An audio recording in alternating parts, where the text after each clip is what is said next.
राधे राधे, जय श्री कृष्ण। दर्शकों, आज के वीडियो में मैं एक ऐसी कहानी सुनाऊंगा जिसे सुनकर आप भी कहेंगे वाह, लीला करने वाला और लीला रचने वाला तो भगवान श्री कृष्ण जैसा ही होना चाहिए।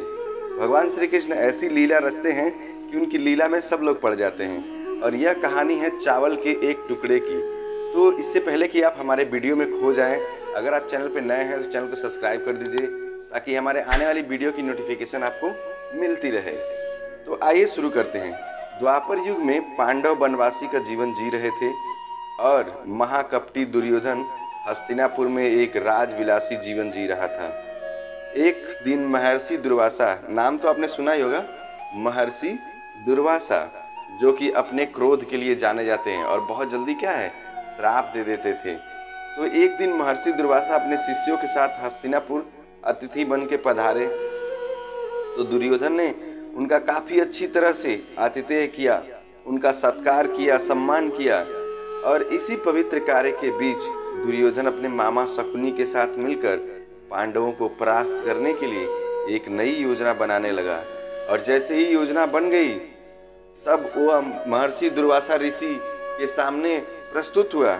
और जब महर्षि दुर्वासा ऋषि ने कहा कि अब हम भोजन करेंगे, तब दुर्योधन बोला कि ऋषियों को भोजन कराना तो एक महापुण्य का कार्य है, लेकिन महर्षि दुर्वासा, मैं आपसे अनुरोध करता हूँ कि इस महापुण्य को प्राप्त करने का अवसर मैं अपने बड़े भ्राता युधिष्ठिर को देना चाहूँगा। इतना कहकर दुर्योधन महर्षि दुर्वासा और उनके शिष्यों को नजदीक के वन में बसे युधिष्ठिर की कुटिया में भोजन करने के लिए भेज दिया, क्योंकि वह जानता था कि दोपहर के समय उस समय पांडव द्रौपदी सहित खाना खा चुके होंगे और कुटिया में अब अन्न शेष नहीं होगा।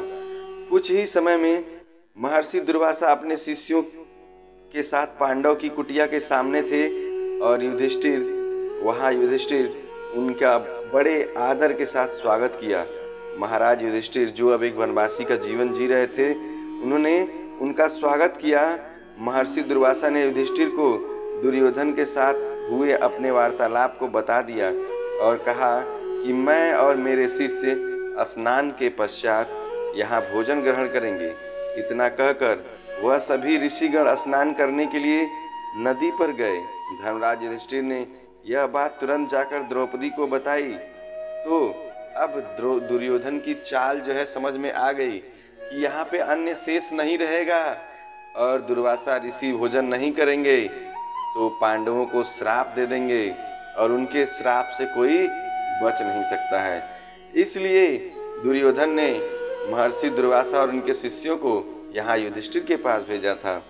तब द्रौपदी ने कहा, इस वक्त तो हमारे पास कुछ भी भोजन शेष नहीं है। द्रौपदी का दिल यह सोचकर घबराने लगा, अगर ऋषियों को भोजन नहीं कराया तो उन्हें महर्षि दुर्वासा के क्रोध और श्राप का पात्र बनना पड़ेगा।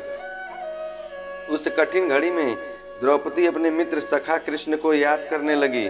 उसी वक्त लीलाधर कृष्ण ने द्रौपदी के कुटिया के अंदर प्रवेश किया और उन्हें देखते ही द्रौपदी उनके पास दौड़ती हुई गई और बताई, सबसे पहले उनका अभिवादन की कि हे कृष्णा, आपका स्वागत है। हे सखे, तुम्हारा स्वागत है।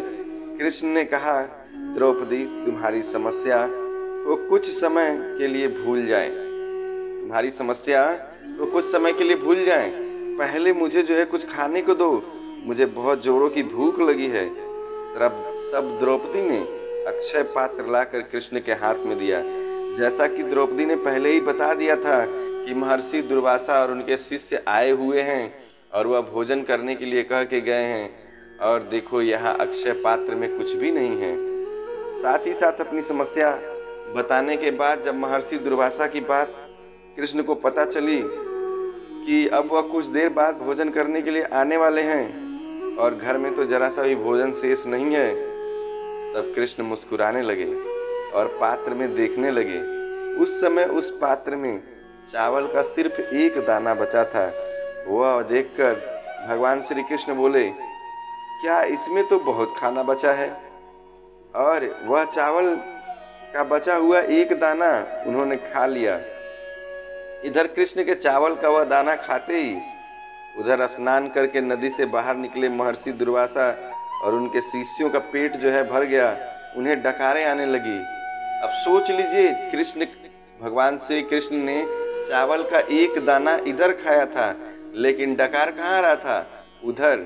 पेट किसका भरा था? उन लोगों का भरा था।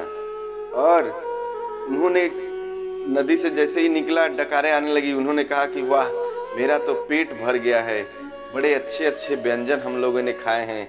एक काम करते हैं, युधिष्ठिर की कुटिया की ओर नहीं जाते हैं, नहीं तो फिर से वह भोजन करने के लिए जिद करने लगेगा और हम लोग भोजन नहीं करेंगे तो बड़ा ही बेकार बात हो जाएगी, अनर्थ हो जाएगा। इसलिए वह युधिष्ठिर की कुटिया की ओर जाने के बजाय अपनी यात्रा के लिए प्रस्थान कर गए।